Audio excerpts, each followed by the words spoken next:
کरेंगे। हम आपको बताएं, खैबर पख्तूनख्वा के वज़ीर आला अली अमीन गंडापुर अचानक से नमूदार हुए। ये बड़ा सवाल किया जा रहा था कि अली अमीन गंडापुर कहाँ है। उनकी जमात की जानिब से प्रोपेगेंडा किया जा रहा था कि उन्हें अगवा किया गया। पाकिस्तान मुस्लिम लीग नून के रहनुमा तलाल चौधरी साहब हमारे साथ मौजूद, उनसे बात करेंगे। तलाल चौधरी साहब, बहुत शुक्रिया बोल न्यूज़ को वक्त देने के लिए। अचानक से वज़ीर आला खैबर पख्तूनख्वा नमूदार हो गए, हुकूमत का मौक़िफ़ दुरुस्त और पाकिस्तान तहरीक इंसाफ का प्रोपेगेंडा झूठा साबित हो गया।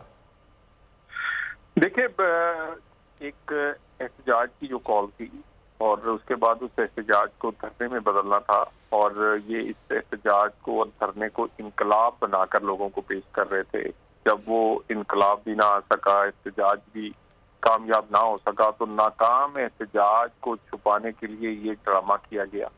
और इस ड्रामे के, क्योंकि ये वजीर आला केपी जो है वो इसलिए इसके मरकजी किरदार है कि ये इनकलाब और उस एहतजाज के भी हीरो बने हुए थे, जो जब वो नाकाम हुआ तो ये जीरो नजर आए।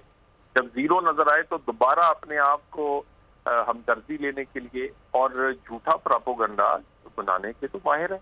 वो तो सारी कौम तस्लीम करते हैं, हम सियासी मुखालिफ होने के बावजूद तस्लीम करते हैं कि झूठा प्रोपेगेंडा, झूठा बयानिया बनाने में ये माहिर है ये पार्टी। और वो बनाया इन्होंने 24 घंटे। इनके साबक सदर से लेके साबक स्पीकर, जो अपने आप को जिम्मेदार लोग समझते हैं, उन लोगों ने भी एजेंसियों पे, पाकिस्तान के इदारों पे इल्जाम लगाया। आज उनका अपना मुंह काला हुआ है, आज वो खुद शर्मिंदा हुए होंगे। आज इस ड्रामे पे मेरा ख्याल है कि इस ड्रामे के बाद ये जिस तरह इनका एहतजाज एक्सपोज हुआ, आज इनकी शख्सियत भी एक्सपोज हुई कि ये लोगों के सामने कहते कुछ है करते कुछ है।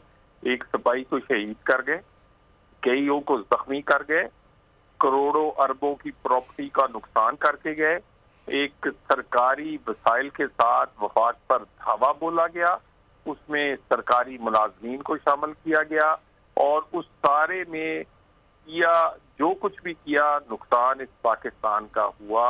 और ये मजीद करना चाहते थे कि किसी तरह जो होने वाली शंघाई कॉन्फ्रेंस है वो नाकाम हो, किसी तरह उस मौके पर पाकिस्तान में अफरा तफरी हो, पाकिस्तान का इंटरनेशनल इमेज और पाकिस्तान के अंदर उस अफरा तफरी का हम फायदा उठाएं। तो ये सारा कुछ, और उसके बाद ये ड्रामा, मेरा ख्याल है इसके बाद कोई गुंजाइश नहीं रहती कि मजीद कुछ कहा जाए। इनके अपने एक्शंस और ये ड्रामा ही काफी है इनको एक्सपोज करने के लिए। सब्सक्राइब करें और बेल दबाएं ताकि कोई खबर रह न जाए।